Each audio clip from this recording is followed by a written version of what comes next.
Warford updates with Mr. Warford updates with Mr. Warford updates with Mr. Warford. What's up? Welcome to another episode of Updates with Mr. Warford. This is for my AP Human Geography people. Today we're talking about maps and scale. Yesterday we talked about the 5 themes of geography. Now we're talking about maps and scale. Once you watch this video, keep in mind this is stuff that could end up on the Unit 1 exam, so rewatch the video or look at the Google Slides that I posted as well. And then you can feel free to work on any textbook reading, vocab, or key questions that you need to work on today. All right, maps. Maps essentially are used to represent spatial patterns at different scales. Cartography is the science of making maps. Types of maps. You got 2 different types.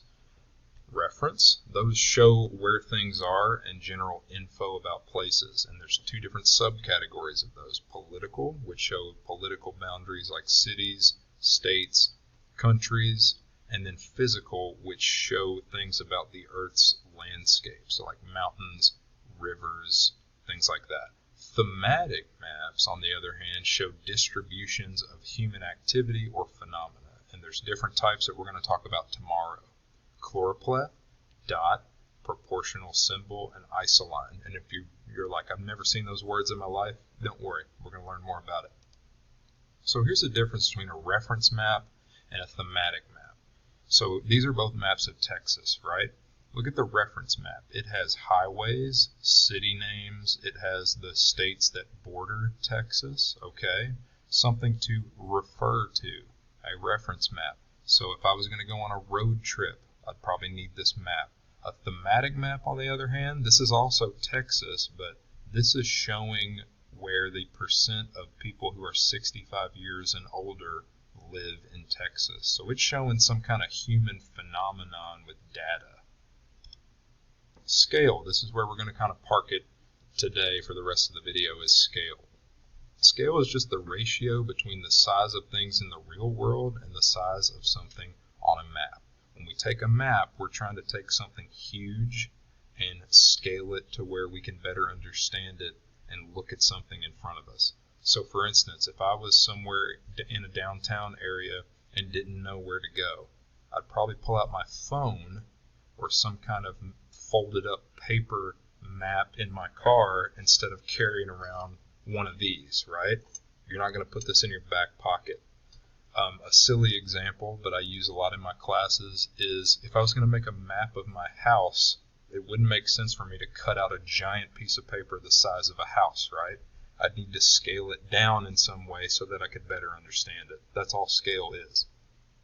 There's different types of scale. One of them that you're probably going to read about in your textbook is cartographic scale.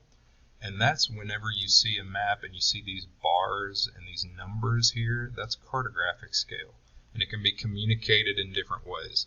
One example you might see is a unit of measurement on the map equals another unit of measurement in real life. So for example, 1 inch equals 10 miles. So when I see something the size of the end of my pinky on the map, that actually means 10 miles in real life. Or sometimes you'll see it as a ratio, like here it says 1 to 200,000. That means 1 centimeter on the map actually means 200,000 centimeters in real life. So they stick with the same unit of measurement. Here's an example of small scale versus large scale. So a small scale map, it's a large area and doesn't have a lot of detail. So this is a map of the entire country of Mexico. Now, if we were going to change our scale and go to a large scale map, that shows a lot of different detail. So here we have it zoomed in to a particular city. So you can see streets, you can see major destinations. Remember, when you change the scale, the information you see and also the conclusions you draw can change. Not always, but they can. So let's look at an example. So the map on the next slide shows the median family income across the United States. So how much money people are making.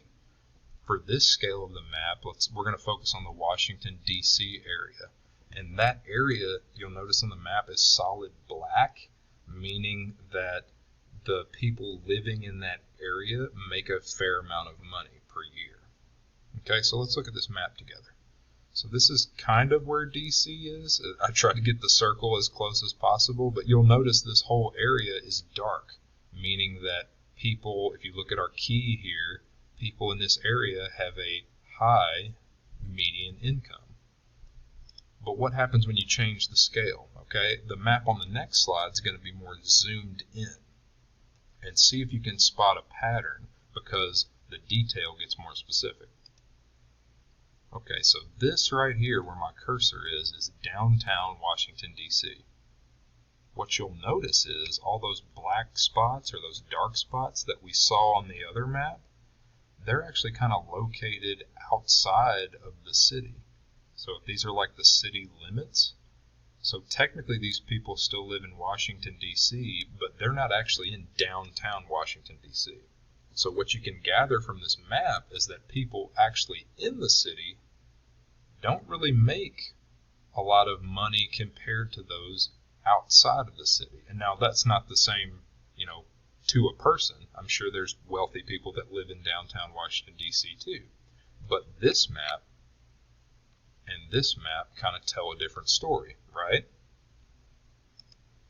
So changing scale, why is it a big deal? So if we look on a small scale map zoomed way out, you'd be tempted to say most people in Washington, D.C. make a good amount of money per year. And you'd be like, okay, that makes sense. But on a large scale map, one that's zoomed in, you'll notice that a lot of the wealth exists on the outskirts of the city. And inside the city, a lot of the income is rather low. So both maps are accurate. Both maps are true, but they show different things because you changed the scale. So you're like, Warford, why is that a big deal? Why do I care? When you change the scale, your conclusions about human activity in a geographic area can change. And human geographers always have to keep that in mind.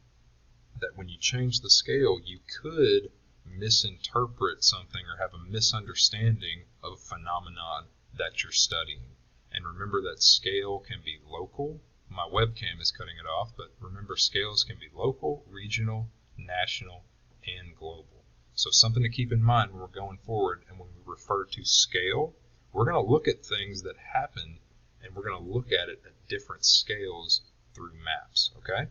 Sound good? If you have any questions, let me know. Remember, after you're done with this video, you can work on key questions, vocab, textbook reading. You can shoot me an email with any questions you have. Have a good one. Peace.